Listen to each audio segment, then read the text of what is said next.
السلام عليكم، ازيكم يا احلى متابعين؟ يا رب تكونوا بخير. معاكم مشام عبد الحي. هنعمل معاكم النهارده صينيه قراميط بالصلصه كده زي ما انتم شايفين كده، تحفه ما شاء الله. والصينيه بتتكلم عن نفسها، مش محتاجه اقول لكم اي حاجه. زي ما انتم شايفين كده تحفه. النهارده اللي ما بيحبش القراميط بعد ما يتفرج على الفيديو ده هيعشقها. نطلع كده معاكم حته ونوريكم كده القراميط الجباره بتاعتنا دي عامله ازاي. شايفين الجمال والحلاوه؟ شايفين بقى الخضار اللي معاها عامل ازاي؟ ايه رأيكم بقى في الجمال والحلاوة ده؟ مستوية بقى كده ودايبة دوب زي ما انتوا شايفين كده، حاجة تحفة ما شاء الله. والبطاطس بقى اللي عليها دي رهيبة ما شاء الله. شايفين القراميط عاملة ازاي؟ لو عايزين تعرفوا بقى الطريقة الجبارة دي اتعملت ازاي، يلا بقى نبدأ على بركة الله.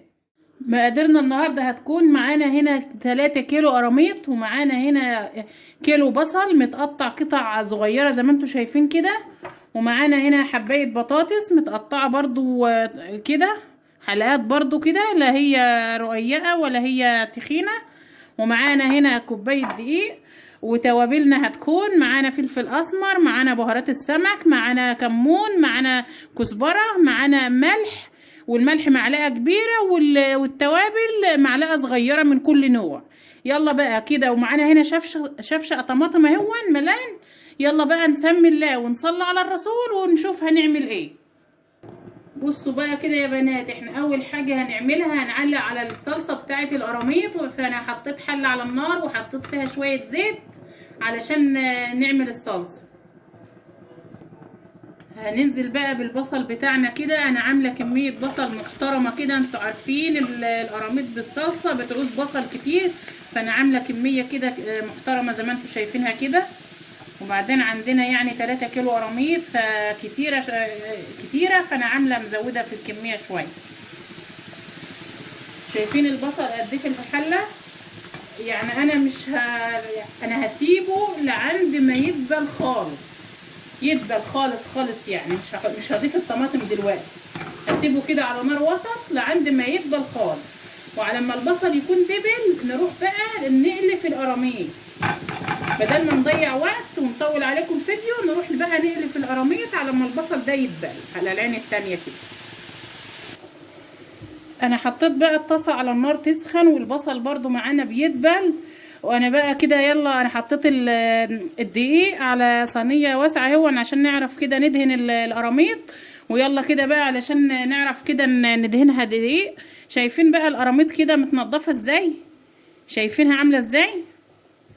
بعد ما جبت القراميط انا جايباها نوعيه كويسه، فقمت بقى دبحتها وقمت ونضفتها كده وقطعتها بالشكل ده زي ما انتوا شايفين، ونضفتها كده. وهنبدأ بقى كده علشان ونقعتها كمان، غسلتها بدقيق الاول وبعد كده بقى نقعتها في دقيق وخل وملح وليمون، وعادت ما شاء الله بالجمال ده. فيلا كده نبدأ بقى علشان ندهنها دقيق علشان نقليها. وانا مولعه على الزيت. هعمل لكم النهارده صينيه بقى قراميط بالصلصه على طريقه حماتي الله يرحمها، ما شاء الله عليها الله يرحمها. كانت شاطره جدا في الطبيخ، وانا اتعلمت بقى منها الشطاره، وهي اللي علمتني الطريقه دي وانا ما غيرتهاش. يعني انا معتزه بكل حاجه هي علمتها لي، علشان هي الله يرحمها كانت شاطره، فهي اللي معلماني الطريقه دي. فانا هعملها لكم النهارده بقى بطريقه حماتي الله يرحمها، وان شاء الله هتعجبكم. تحفه ما شاء الله. ما بعملهاش الا بالطريقه دي على طول، وبسم الله ما شاء الله بتبقى طعمها جميل. وخلصت بقى الكميه كلها كده، دهنتها دي كلها كده. يلا بقى كده علشان الزيت بتاعنا سخن، فعلشان نروح بقى علشان نحمرها. ادي الزيت بتاعنا هو سخن اهو. هننزل كده بالقراميط. انا مش عايزاها تستوي يعني تماما، ده انا عايزه اديها لون كده من اليمادي واليمادي، وهتكمل سواها بقى في الفرن مع الصلصه زي ما انتوا شايفين كده. وده البصل بتاعنا هون ما شاء الله هون بيدبل هون، لسه فاضله شويه كده.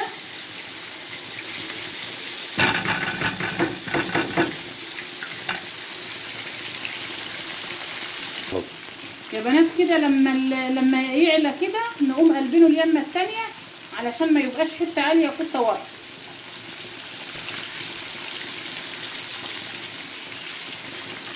بالشكل ده.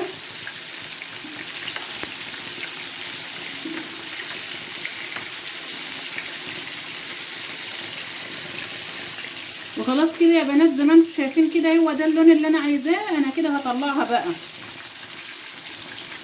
زي ما انا قلت لكم، انا مش عايزاها تحمر قوي علشان لسه هتستوي في الصلصه وهتدخل الفرن وهتحمر اكتر بقى في الفرن وتستوي اكتر. انا هحط بقى العصره التانيه واخلص بقى ونشوف هنعمل ايه. شايفين يا بنات بقى البصل بتاعنا دبل ازاي؟ دبل خالص اهون. انا كده بقى معايا الطماطم اهي نصفيتها وهنزل بيها كده. بسم الله. وهغطي عليها بقى واسيبها كده لعند ما تستوي. وادي بقى العرصه، وادي العرصه التانيه بتاعت القراميط اهي زي ما انتم شايفين كده.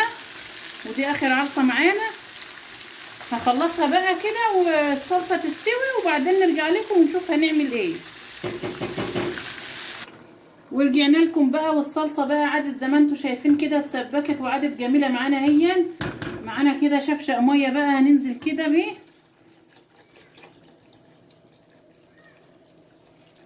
بالشكل ده. وهنسيبها بقى كده علشان تغلى، علشان عايزين نفضيها بقى كده على القراميط وندخلها الفرن.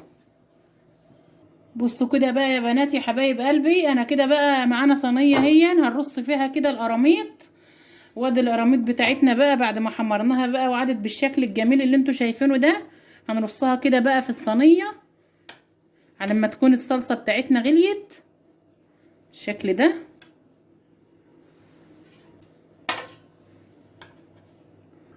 بنات كده بعد ما رصينا القراميط بقى بالشكل ده هننزل كده بقى بالبطاطس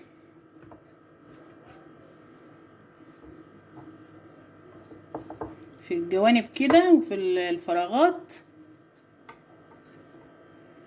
عايزه اقول لكم ان البطاطس دي بقى بتبقى طعمها خطير.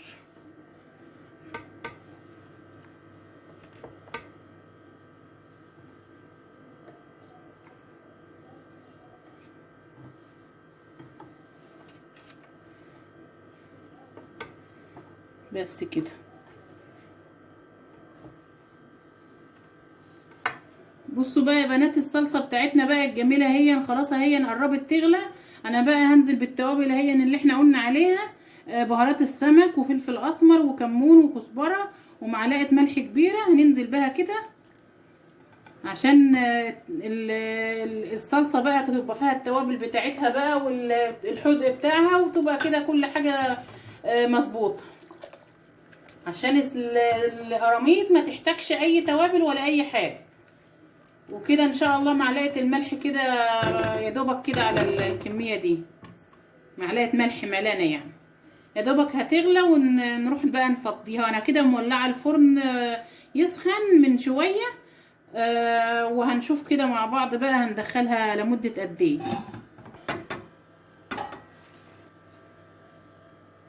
خلاص كده يا بنات الصلصه هي غليت معانا هي وعادت ما شاء الله جميله ازاي. شايفين بقى هننزل بها كده بقى على صينيه القراميط بتاعتنا بالشكل ده. شايفين الصينيه عامله ازاي؟ شكلها تحفه من قبل ما تدخل الفرن ومن قبل ما نضيف عليها الطماطم. امال بقى لما نحط عليها بقى الصلصه وتطلع من الفرن هيبقى شكلها عامل ازاي؟ جربوا بقى القراميط بالطريقه دي وهتعشقوها، مش هتحبوها بس ده انتوا هتعشقوها.